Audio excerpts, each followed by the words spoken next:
2026 이얼빌. 오늘의 묵상. 상처가 별이 되는 섭리. 당신은 나를 팔았으나. 살아가는 여러분, 안녕하십니까? 2026년 2월 11일 수요일 아침입니다. 어느덧 한 주의 정점.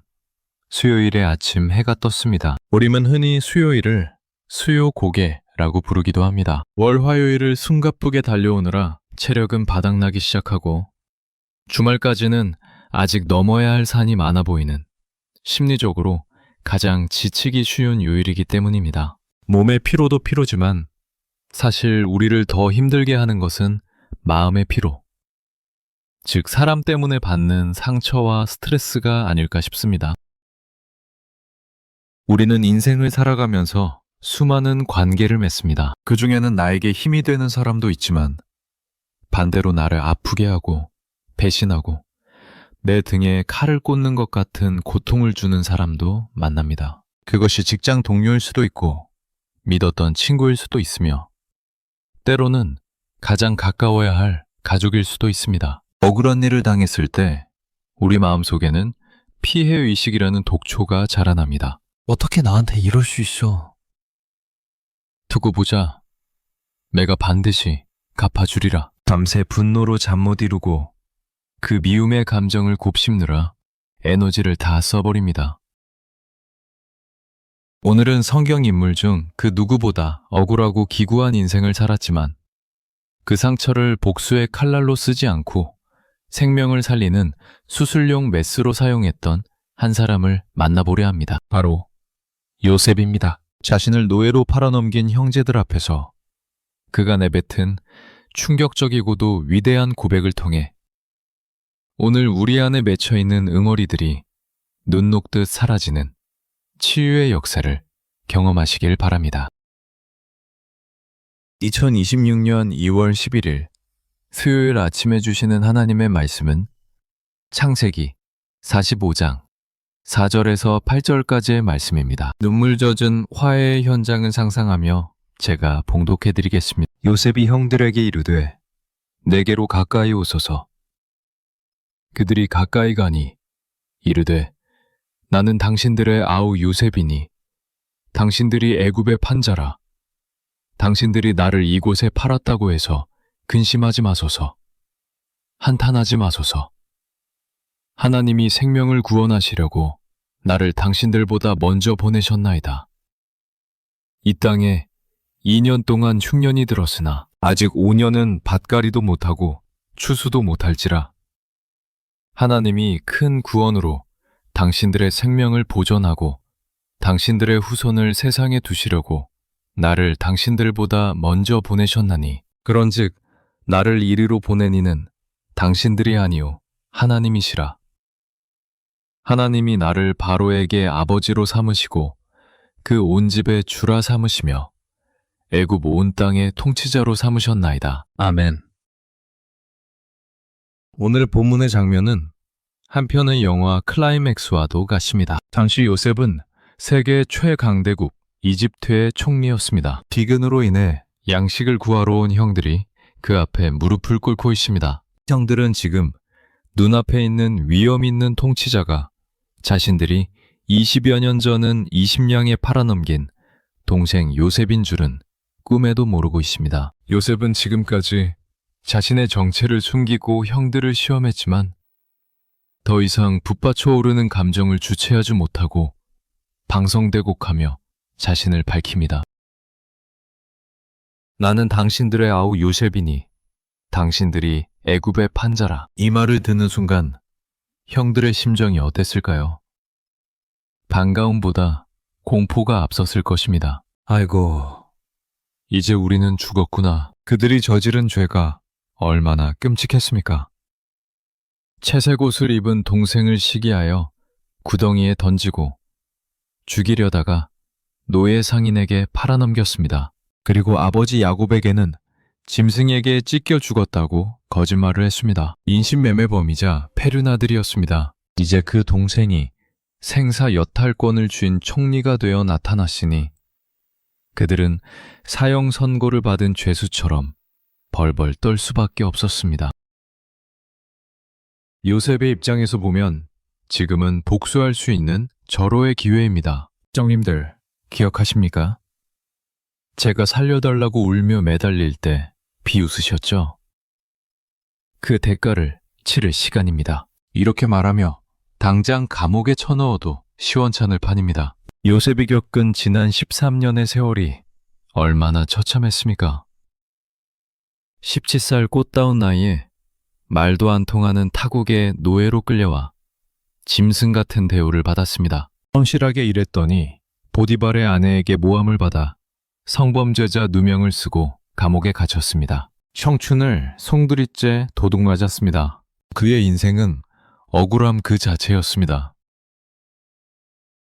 그런데 요셉의 입에서 나온 말은 우리의 예상을 완전히 뒤집어 엎습니다. 당신들이 나를 이곳에 팔았다고 해서 근심하지 마소서. 한탄하지 마소서. 요셉은 오히려 공포에 떨고 있는 가해자들을 위로합니다. 도대체 어떻게 이런 반응이 나올 수 있을까요? 요셉이 성인 군자라서 그럴까요? 아니면 속은 썩어 들어가는데 겉으로만 괜찮은 척 하는 것일까요? 아닙니다.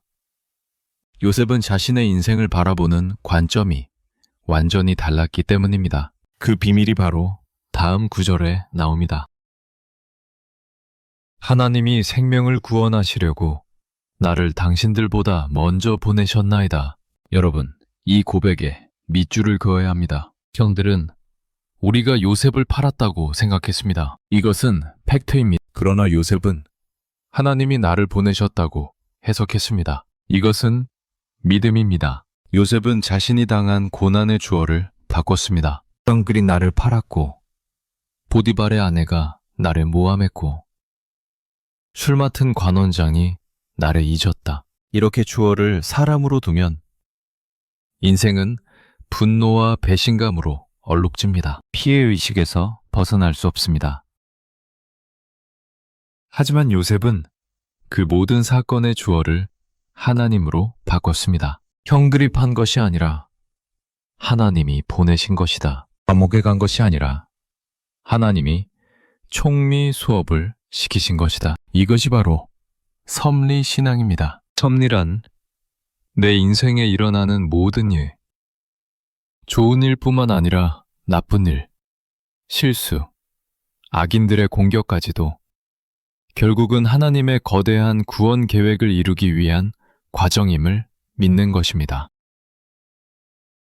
요셉은 깨달았습니다. 만약 형들이 팔지 않았다면 애굽에 오지 못했을 것이고 보디발의 집에 가지 않았다면 경제를 배우지 못했을 것이며 감옥에 가지 않았다면 정치를 배우지 못했을 것이고 바로 왕을 만날 수도 없었을 것입니다. 그 모든 아픔의 조각들이 맞춰져서 오늘 온 세상의 생명을 구원하는 총리 요셉이라는 그림이 완성된 것입니다. 그래서 그는 형들을 용서한 것이 아니라 형들을 해석해낸 것입니다. 형님들은 악역을 맡았을 뿐 이 드라마의 감독은 하나님이십니다. 사랑하는 성도 여러분, 오늘 수요일 아침 여러분의 마음을 짓누르고 있는 과거의 상처는 무엇입니까? 그 인간이 내 돈만 떼먹지 않았어도, 그때 부모님이 나를 조금만 더 밀어줬어도, 직장 상사가 나를 괴롭히지만 않았어도, 혹시 여전히 여러분 인생의 주어를 그 사람에게 두고 그 사람을 미워하는 감옥 속에 스스로를 가두고 계시지는 않습니까? 오늘 요셉의 안경을 쓰십시오. 그리고 다시 해석하십시오. 그 사람이 나를 힘들게 한 것이 아니라 하나님이 나를 단련시키기 위해 그 사람을 잠시 막대기로 사용하신 것입니다. 내가 실패한 것이 아니라 하나님이 더 좋은 길로 인도하시기 위해 잠시 멈추게 하신 것입니다. 나를 이리로 보낸 이는 당신들이 아니요 하나님이시라. 이 고백이 터져나올 때 우리는 진정한 자유를 얻습니다. 용서는 상대방을 위해서 하는 것이 아닙니다. 쓴뿌리에 갇혀있는 나 자신을 해방시키기 위해 하는 것입니다. 요셉이 만약 감옥에서 매일 이를 갈며 복수만 꿈꿨다면 근총리가 되기도 전에 화병으로 죽었거나 총리가 되어서도 피비린내 나는 숙청을 감행하는 폭군이 되었을 것입니다. 그러나 그는 상처를 별로 만들었습니다. 아픔을 사명으로 승화시켰습니다. 하나님이 생명을 구원하시려고 그는 자신의 고난에 목적이 있음을 알았습니다. 내가 먼저 애굽에 와서 고생한 덕분에 지금 흉년든 우리 가족을 살릴 수 있게 되었다는 그 사명감이 그를 위대하게 만들었습니다. 오늘 우리에게도 이런 해석의 능력이 필요합니다. 지금 겪고 있는 고난, 억울한 일, 이해할 수 없는 상황들, 하나님은 실수하지 않으십니다. 여러분을 괴롭히려고 주신 것이 아닙니다. 훗날 누군가의 생명을 살리기 위해 여러분을 먼저 보내신 것입니다. 아픈 자를 위로하려면 먼저 아파봐야 합니다. 실패한 자를 일으키려면 먼저 실패해봐야 합니다. 여러분의 상처는 장차 누군가를 치유할 약재료가 될 것입니다. 치유의 관계 때문에 힘드십니까? 그 사람을 보지 말고 그 사람 뒤에서 일하시는 하나님을 보십시오. 그 사람은 여러분을 애굽으로 보내는 운반책일 뿐입니다. 여러분의 목적지는 그 사람이 아니라 하나님이 예비하신 총리의 자리, 즉 사명의 자리입니다. 그러니 근심하지 마십시오. 한탄하지 마십시오. 하나님이 다 보고 계시고 다 갚아주십니다. 악을 선으로 바꾸시는 하나님을 신뢰하십시오. 요셉은 형들을 안고 울었습니다. 그 눈물은 20년의 한이 씻겨 내려가는 치유의 눈물이었습니다. 오늘 여러분에게도 이 은혜가 있기를 바랍니다. 나를 아프게 한 사람을 향해 축복 기도를 해주십시오. 하나님이 당신을 통해 나를 훈련시키셨습니다. 감사합니다. 라고 선포해 보십시오. 그때 사탄은 떠나가고 하나님의 평강이 여러분의 마음을 통치하게 될 것입니다. 하나님은 여러분의 인생을 망치도록 내버려 두지 않으십니다. 누가 밀어뜨려도 하나님이 받으시면 그곳이 요새가 됩니다. 구덩이에 던져져도 하나님이 함께 하시면 그곳이 왕궁이 됩니다. 오늘 하루 피해자가 아니라 사명자로 살아가십시오. 억울한 사람이 아니라 하나님의 섭리를 이루어가는 주인공으로 당당하게 살아가십시오. 다 같이 상처를 섭리로 바꾸는 기도를 드리겠습니다. 모든 것을 합력하여 선을 이루시는 섭리의 하나님 아버지, 2월 11일 수요일 아침, 사람 때문에 상처받고 관계 때문에 지친 마음을 안고 주님 앞에 나옵니다. 요셉처럼 억울한 일을 당했을 때 우리는 밤새도록 그 사람을 미워하고 원망하며 내 영혼을 갉아먹고 있었습니다. 왜 나한테만 이런 일이 일어나는가? 한탄하며 피해의식 속에 갇혀 있었던 우리의 어리석음을 불쌍히 여겨 주시옵소서. 주님, 오늘 요셉의 위대한 고백을 우리의 입술에 담습니다. 나를 이리로 보낸 이는 당신들이 아니요 하나님이시라. 내 인생의 주도권은 나를 괴롭히는 사람에게 있는 것이 아니라 오직 하나님께 있음을 선포합니다. 나를 아프게 했던 그 사건들이 실은 나를 빚으시고 하나님의 뜻을 이루기 위한 과정이었음을 믿음의 눈으로 해석하게 하여 주시옵소서. 특별히 아직도 용서하지 못해 마음의 감옥에 갇혀 있는 성도님들이 계십니까? 그 쓴뿌리를 성령의 불로 태워 주시옵소서. 미움이 변하여 긍휼이 되게 하시고 복수심이 변하여 사명이 되게 하옵소서. 나의 아픔이 장차 누군가의 생명을 살리는 귀한 도구로 쓰임받을 것을 믿고 오늘 내게 주어진 고난의 잔을 감사가 넘치는 잔으로 바꾸게 하옵소서.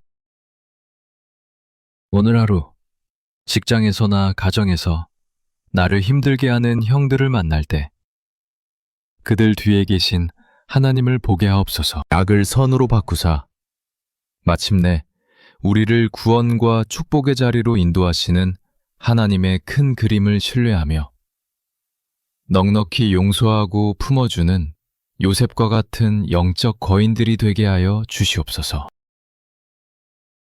우리의 상처 입은 마음을 치유하시며 우리보다 앞서 행하시는 예수 그리스도의 이름으로 감사하며 기도드립니다. 아멘. 오늘의 묵상을 마칩니다. 살아가는 여러분, 해석이 되면 해결이 됩니다. 내 인생을 재수 없는 사고로 해석하지 말고 하나님의 섭리로 해석하십시오. 오늘 하루 여러분을 힘들게 하는 사람이 있다면 하나님이 나를 훈련시키려고 보낸 조교구나 라고 생각하고 씩 웃어넘기십시오. 여러분은 섭리의 주인공입니다. 승리하십시오. 감사합니다.